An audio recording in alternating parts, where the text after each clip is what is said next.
In Capital News tonight,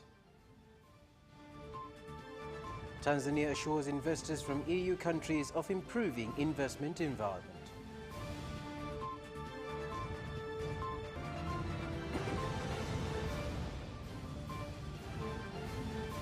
Bandits attack vehicles along the Njombe-Lupembe Road in Njombe region.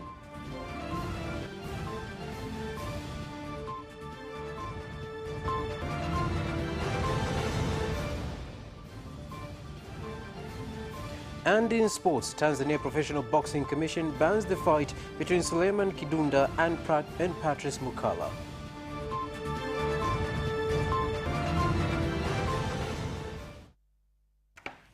Good evening, ladies and gentlemen. This is Capital News at 9:30.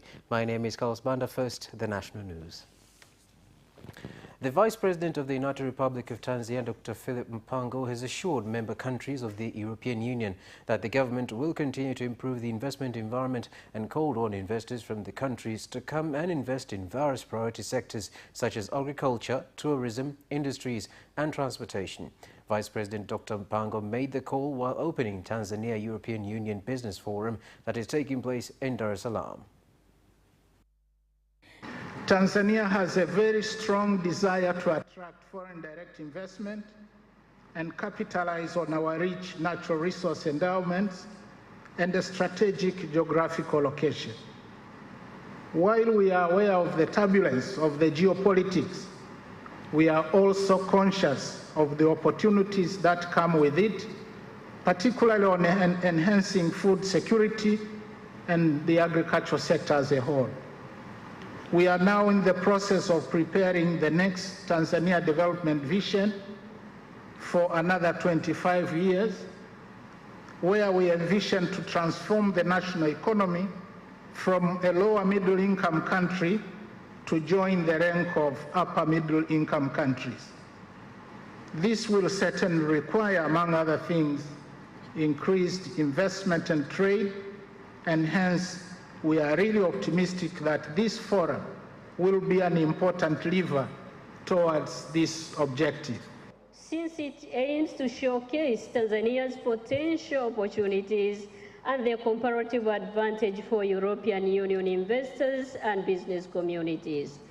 Investors and business communities from both Tanzania and European Union will have opportunity to discuss the best way to exploit untamed investment opportunities in specific sectors of economy, and allow me to mention just a few of them. We start with agriculture. That's one of the areas that we are seeing, but also tourism, energy, minerals, ICT, transport and logistics, construction, finance, for which we will provide also a platform for effective private-public dialogue to further improve the business environment.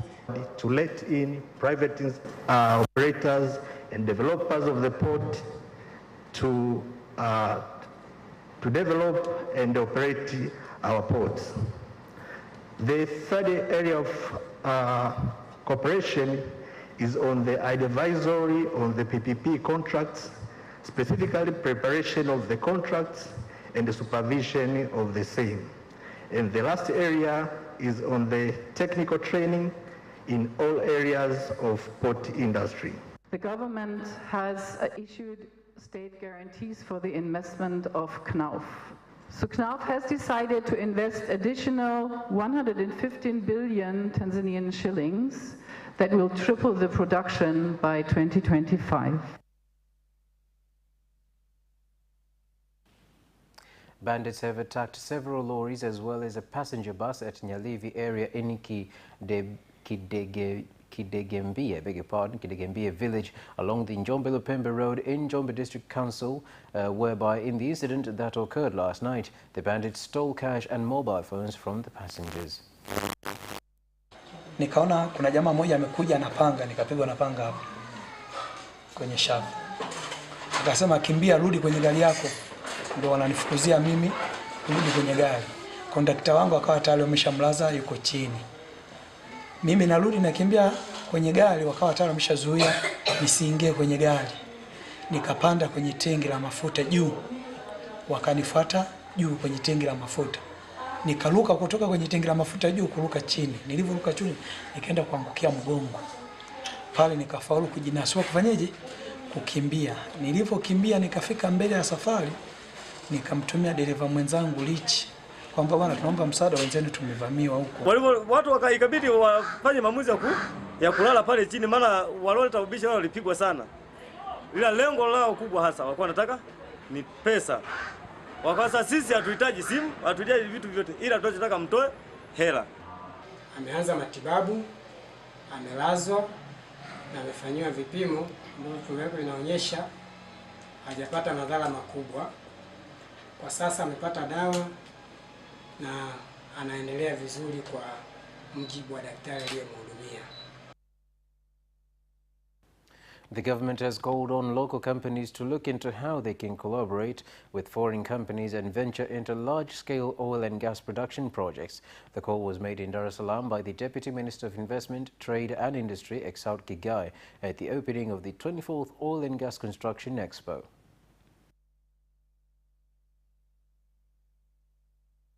We have also a coastline which has entered an agreement with Somalia to do an offshore drilling, and they are here to showcase those opportunities and to present it to other international oil companies who are interested to invest in Somalia. And we are very pleased to be here and to meet with the Minister of Trade and to be welcomed by the organizers of this great event. And I think it feels to be home and to present to the companies. Almost 130 companies are here today, and to learn from Tanzania. This is a great expo. I think that happens every year, and we are glad to be part of it. Katika mwaliko wa kujionea mambo mengi ambayo yanahusiana na ujenzi hasa, na nimefurahia sana kuona ya kwamba kuna mambo mengi ambayo imetokea na teknolojia ya kisasa, tuseme upande wa ujenzi sana sana ambao mahali nahusika mimi mwenyewe. Pia nimeona upande wa mining, nimeenda nikiangalia vitu mbalimbali kutoka sehemu nyingi za dunia ambazo zimeweza kukuja katika eneo letu la Afrika Mashariki. Vile vile nikiangalia namna ya vile tutaendelea kufanya kazi. Director, we have opened this exhibition which is running from the 23rd to the 25th. This is a concurrent event where we have building construction, oil and gas, power and energy. We are having companies, more than 150, and these are the owners of the companies who have come here, who are seeking to invest in Tanzania and joint venture. So I'll ask the Tanzanians to come here as whole. 6 casualties of the rapid transport bus accident that occurred in Kisutu area, Dar es Salaam on Wednesday have been discharged from the Muhimbili Orthopedic Institute, Moi, while one is still in ICU due to the severity of injuries sustained in the accident. Ya jana tulipokea jumla ya majeruhi 7 ambao walitokea katika ajali ya basi la mwendokasi lililotokea Dar es Salaam. Majeruhi hao tuliwapokea kama rufaa kutoka hospitali taifa Muhimbili. Baada ya kuwapokea tuliwahudumia, walikuwa wameumia maeneo mbalimbali. Wameumia kichwani, wameumia kwenye mikono, wameumia kwenye miguu na maeneo mengine ya mwili. Kwa hiyo wataalamu wetu, madaktari, wauguzi na wengine walifanya kazi kubwa sana kuhakikisha kwamba majeruhi hao wote wanapata huduma, na majeruhi 6 kati ya 7 ambao tuliopokea jana tuliweza kuwaruhusu kwenda nyumbani. Timbaye huyu majeruhi mmoja ambaye tunaye ICU hafahamiki. Kwa hiyo tumempokea kama mgonjwa siofahamika. Tumeendelea kumhudumia, lakini tunaamini kwamba wapo ndugu ambao wamepotelewa na ndugu. Kwa hiyo kama hamumuoni ndugu yenu toka jana, mnampigia simu hamumpati, basi tunashauri mje Moi, mfike chumba namba 105, chumba chetu cha ustawi wa jamii kwa ajili ya taratibu za kwenda kumtambua. Farmers in Geita region have been walking long distances, others on boda to get subsidized fertilizer after 11 agents who had been deployed to sell the commodity in the region left without notice. Sisi tulilalamika kipindi kile, nadhani waziri akatusikia. Hivi mtu anatoka Izuma chetu tunamwambia kuna mbolea ya nusu bei. Kutoka kule Izuma chetu kuja Ngome 10,000. Kutoka Nzena kuja Ngome kuja hapa 10,000. Nauli 5,000 haja. Sasa anaona kama ni ile tu ya zamani, tunatumia maneno matamu lakini bei iko kule kule. Yaani tuangalie namna ya mahitaji. Uwezo ukamwambia mtu anatoka kwa Mitiro kilomita 80 kuja kupata mbolea kwa pikipiki. Hiyo inakuwa kidogo ni hasara. Hii baada ya masakimu wetu watumike kwa ndo maaje kwa kuuza kwa niaba ya halmashauri. Lakini la pili, hivi viwanda ambavyo vinazalisha mbolea tukataka tuelewane navyo visaidie kudistribute kwenye zile kata ambazo tuna masakimu wanaweza kuwa ni sehemu ya uuzaji wa zile mbolea ili tuweze kupunguza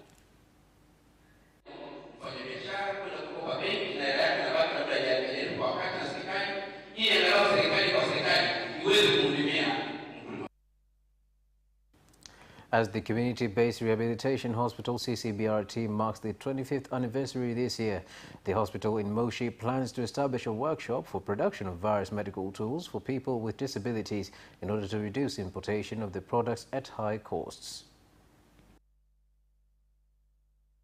Tunaona mwamko mkubwa wa wazazi kuwaleta watoto kwenye huduma bila hata sisi kuwapigia simu. Wana keep appointment, wanakuja kwenye huduma na wao wenyewe kwa wenyewe wamekuwa mabalozi wa kuambiana kwamba hii ina matibabu yake na huduma hii inapatikana CCBRT, kwa hiyo nenda. Nashukuru sana shirika la CCBRT lilinilea kunifundisha kwamba ulemavu sio mwisho wa maisha, bali kuna maisha mengine huko bado. Lakini kama mbishi kweli, kwa nakataa na kulia. Lakini wakaniambia hapana, sio hivyo unavyotaka wewe. Sitakufundisha hiki, kaa hivi, kaa hivi. Mama yangu alinipigia kelele mpaka kufagia huko nje. Akaniambia utafagia tu. Kweli alinitia nguvu. Mpaka nikaimarika kidogo. The President of Zanzibar and Chairman of the Revolutionary Council, Dr. Hussein Ali Mwinyi, has said that his government will ensure infrastructure is improved to receive big number of tourists. President Dr. Mwinyi made the statement at the Kili Fair in Zanzibar, being attended by tourism stakeholders from 18 countries.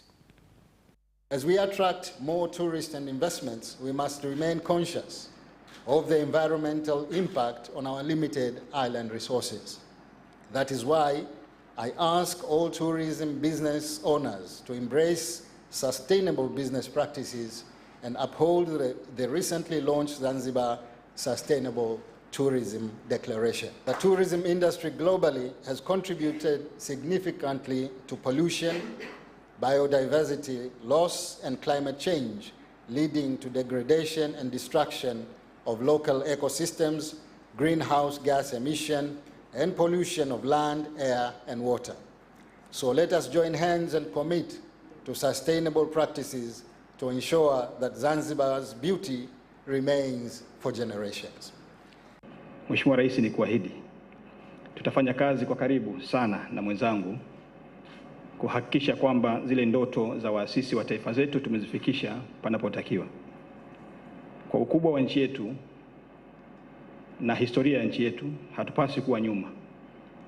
Ninaamini tuna kazi kubwa ya kufanya kuitangaza nchi yetu. Challenge ambayo tulikuwa tunayo, Mheshimiwa, tunashuka sasa hivi tunakwenda katika mwezi wa March, April na May. April, May na June tunaita miezi ya low season.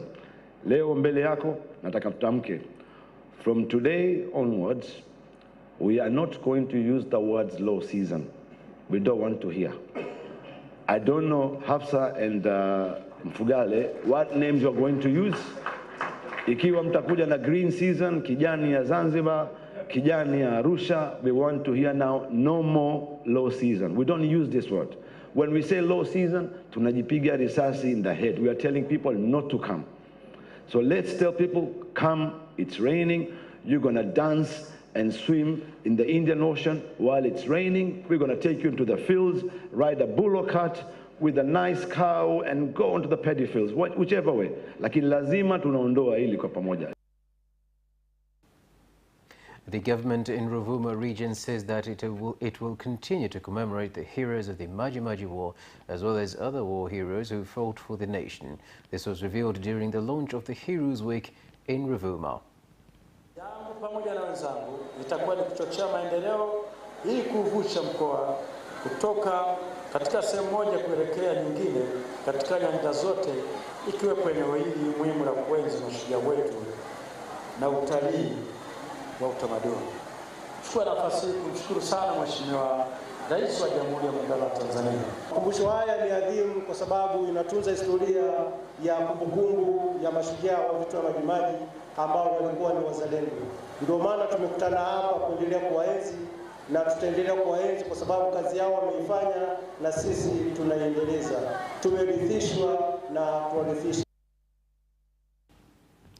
Ladies and gentlemen, that winds up the national news for tonight. We'll take a short break and return for international news.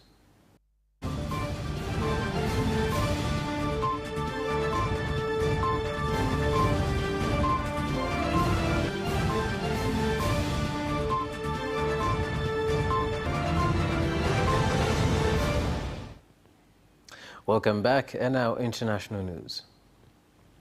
The Uganda People's Defence Forces UPDF, led by Major General Dick Olum in the peacekeeping mission in the Democratic Republic of Congo, says that poor road infrastructure has affected their operations against the ADF rebel group, but commended the decision by President Yoweri Museveni to allow them to use helicopters when there is heavy rains during their operation against the rebel group.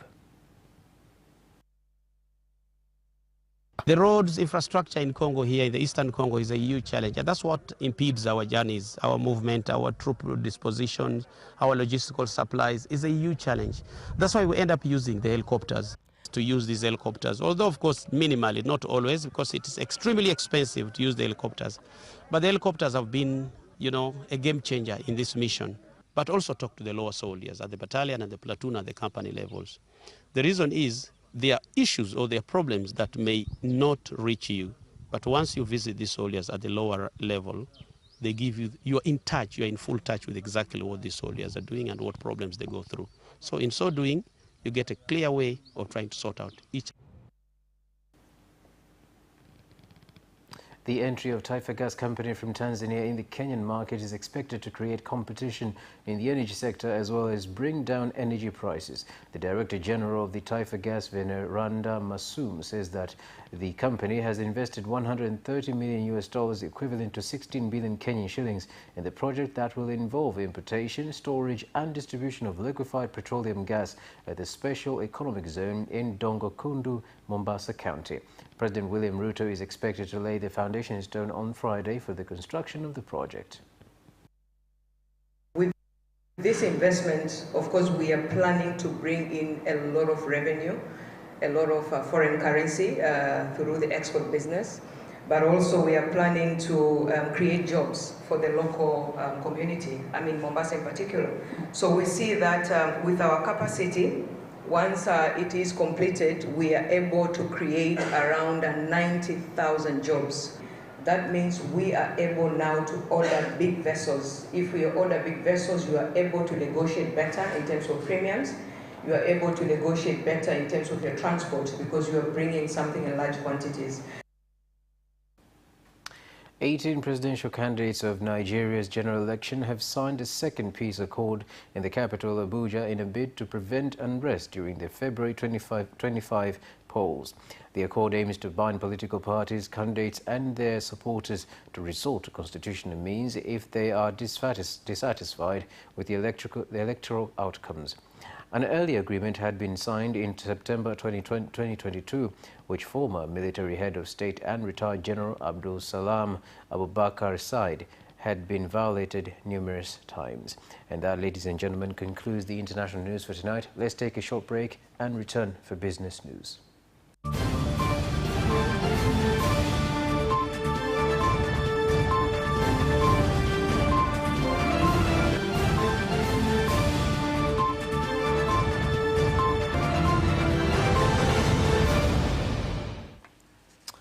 Welcome back, and now business news.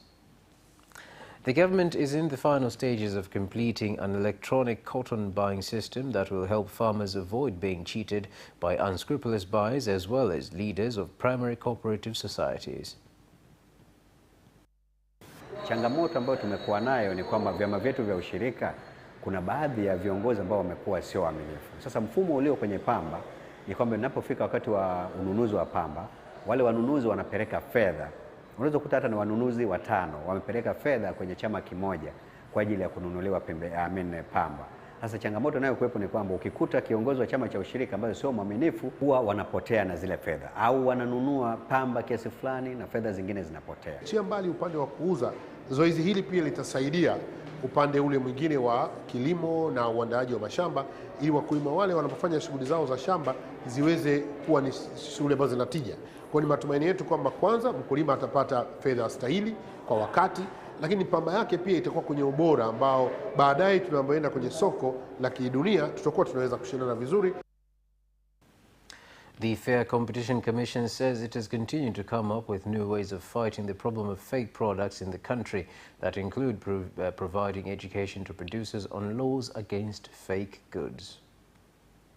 Na ongezeko la bidhaa bandia nchini duniani kote, hali inasababisha hasara kubwa kwa wamiliki wa viwanda au wazalishaji, ambapo wameweka nguvu nyingi na rasilimali zao katika kuendeleza viwanda vyao.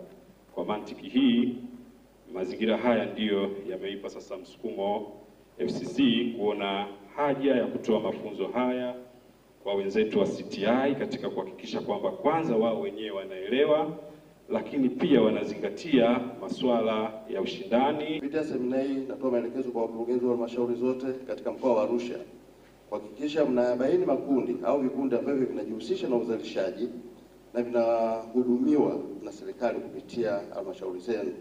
Hakikisheni makundi hayo yanapata semina za namna hii ili kuongeza tija na mnyororo wa thamani katika uzalishaji wa shughuli zao. NMB Bank in Korogwe District, Tanga region has called on women to join entrepreneurial groups so that they can access opportunities from the bank that include loans that will enable them to grow their business activities. I beg your pardon. Sisi kama benki ya NMB kuhakikisha kwamba tunawapatia fursa mbalimbali zinazoendana na vikundi, lakini pia tumewafahamisha wanakikundi juu ya uwepo wa fursa za mikopo kwa mwanakikundi mmoja mmoja, lakini pia tumeweza kuwafahamisha wanakikundi juu ya uwepo wa akaunti mbalimbali. Tumejipanga kujikwamua kiuchumi kupitia miradi yetu na vifaa tulivyonavyo, kwa sababu dira yetu ni kwenda pia kusaidia mama na mtoto. Tunaomba kuwezeshwa tupate eneo. And that marks the end of the business news. Let's take a short break and return for sports.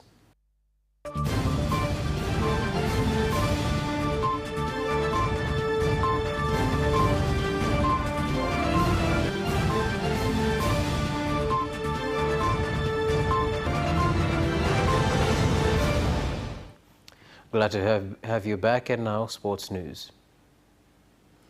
The Tanzania Professional Boxing Commission TPBRC has banned the main match between Suleiman Kidunda and Patrice Mukala after Kidunda failed to attend the weighing session today.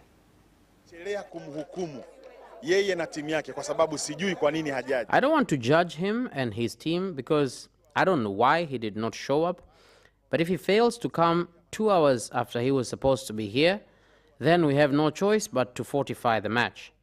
This will damage the sport. Boxers should always remember this is their source of income, and he would have got paid regardless of the result.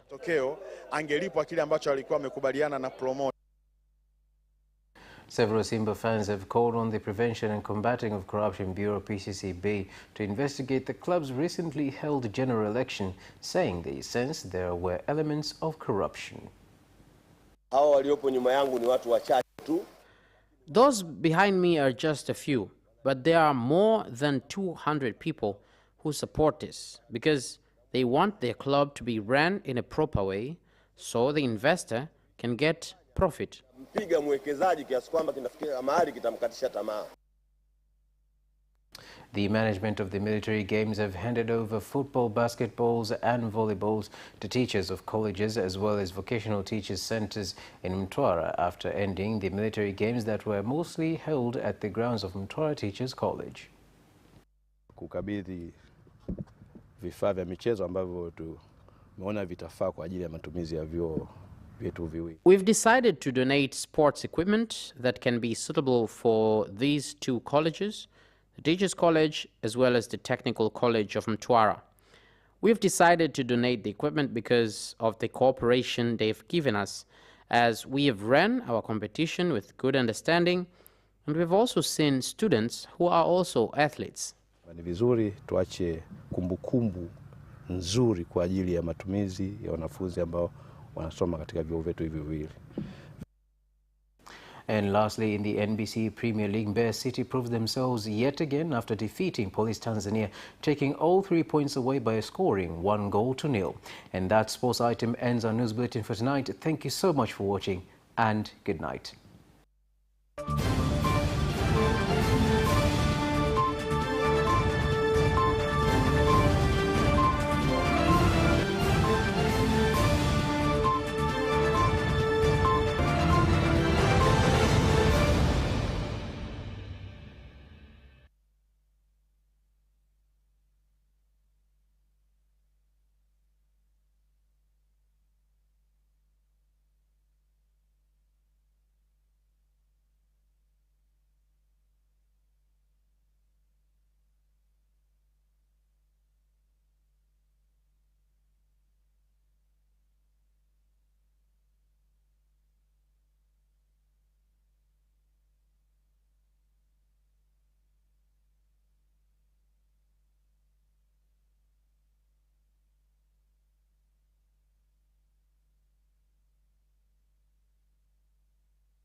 Catch CapChats, an interactive talk show on various trending issues, live on our social media platforms, on YouTube, Capital TV, on Facebook, Capital Television Tanzania, on Sunday at 9:15 p.m. Don't forget to subscribe and turn on the notification. Watch Capital News at 9:30 and get updated on what is happening in Tanzania and around the world on political, social, and economic issues and events, without forgetting business and sports news. You can get it all right here on Capital News at 9:30 from Monday to Friday on Zuku Channel 067, Digitech Channel 1103, and Facebook Capital Television Tanzania.